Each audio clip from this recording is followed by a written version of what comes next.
Detective Chief Superintendent Ron Harvey of the Hertfordshire CID took over the investigation on 18th April but was unable to find any trace of the missing clothes or the tapestry in the area around the no man's land common. To this day, they have never turned up. Are they still half buried somewhere in the countryside around London, or did Janie's killer destroy them? The police, whom had hoped, even hinted that finding the body would lead them to one man, were confounded.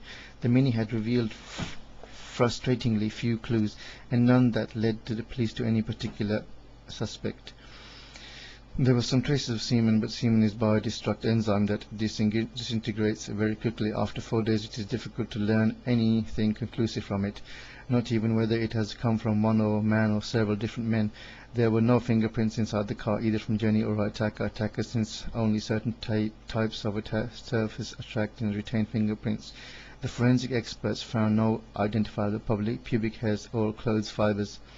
The Hertfordshire police believe that the killer may have driven or forced Jenny to drive out of London to the M1 from Hendon, left the motorway at junction 6, then gone via A405. I am skipping some of these things, some of these words.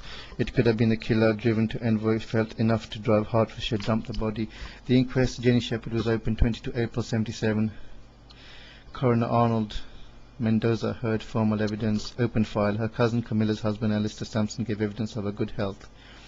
High spirits. Roddy Kinsick Weeks told the court how she had failed to arrive at his flat for supper. The jury that heard this, despite taking 1825 statements to police, still failed to identify her killer.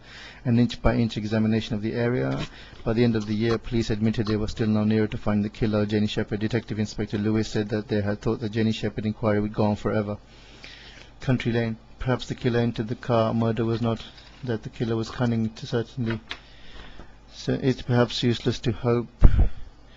It is perhaps useless to hope that any further information. Okay, I'm going to conclude this investigation, and then we're going to start the next investigation called Anastasia, the sole surviving Romanov. And we will go into that a bit later. The entire Romanov family, Tsar Nicholas II, his wife, their 4 daughters and 1 son, disappeared. So we're going to go into this one next. I'm going to conclude this investigation, and what I would say is this forward, that Roddy Kincaid Weeks, at the time of ringing her family up, was strangling this lady. Then he drove her away, and then he did that to her. He was in a public payphone perhaps, or ringing on a mobile, and he was strangling her at the time he was doing this. That is his alibi, and he is the murderer. Thank you very much for listening.